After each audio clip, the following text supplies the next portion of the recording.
Okay.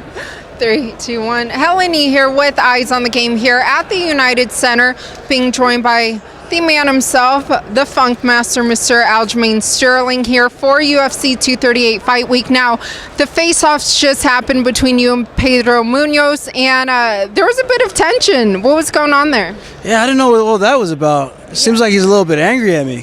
What'd you do wrong? I don't know. I don't think he likes me very much, but I can tell you this. We're going to be punching each other in the face come Saturday night. Yeah. Now, were you surprised he reacted that way?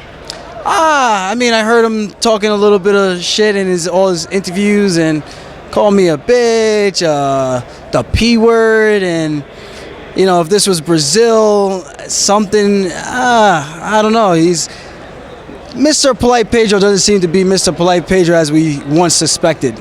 But what did he tell you up there? Because it looked like you guys were kind of saying things to each other, but he said a lot more. I smiled because I couldn't keep a serious face the entire time. You know, and it's not like I was going there to grill him and mean mug him.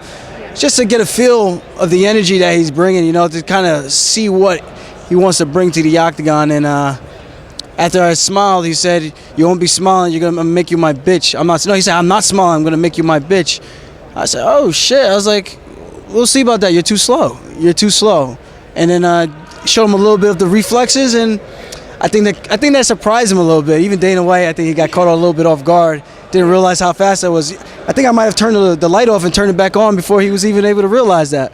Yeah, I did see Dana kind of flinch as well. Yeah, that's my Muhammad Ali reference. Yes, and also though, we did speak about a month and a half ago at Sarah BJJ about the upcoming fight, but with it just, a few days away, how did this camp finish up? I think it finished up pretty strong, man. I couldn't have asked for anything better than this. Yeah. I'm in a good spot. I got some really good looks.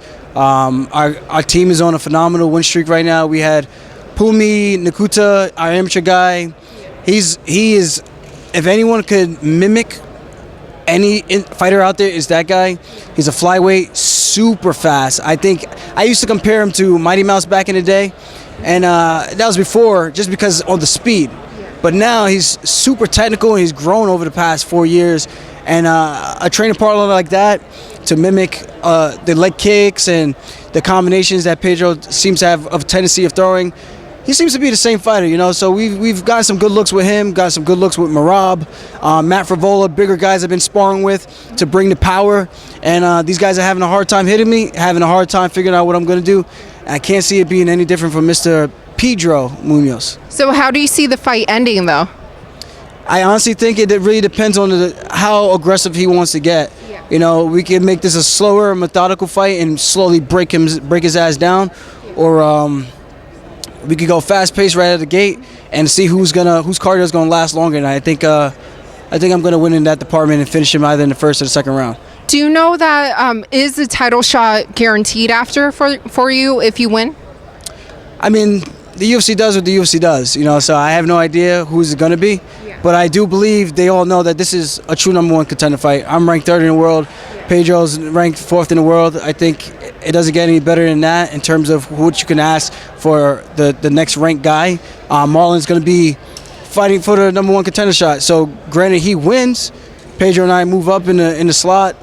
Yeah. And yeah, it doesn't get, this is number one, number two. Do you think Marlon beats Henry or vice versa? Honestly, I really do not even care. But I just hope for a good fight, and I hope nothing unfortunate even the Cejudo TJ fight, anticlimactic, because could the fight have gone a little longer for more definitive answer that yes, he was the better man that night, even though he did drop him and he did finish him and stayed on him, smell blood. But I kind of want more of a shakeup, like at least a little bit longer for us to really break down the fight and see who is the better competitor and not just catching them. And same thing with Marlon. He's been on this streak of catching guys and putting them away. So hopefully we get to see a little bit more out of him, and we kind of know what we're looking at. Your fans are excited to watch your fight this weekend. What would you like to tell them? Make sure you guys tune in, man. We've been putting in all the hard work. I hope you guys have been watching my training vlogs. Episode 2 is coming out today. New podcast is out today, breaking down this main card, breaking down the matchups, and breaking down my fight analysis with Pedro Munhoz from my fight this weekend, UFC 238. I don't think anybody works harder than me. I do it all. I do all my own stuff, and I'm all in on this fight game, So I'm doing everything I possibly can, and I think it shows, and it's going to show on the night, June 8th. Make sure you guys tune in. This is going to be a fight card you do not want to miss.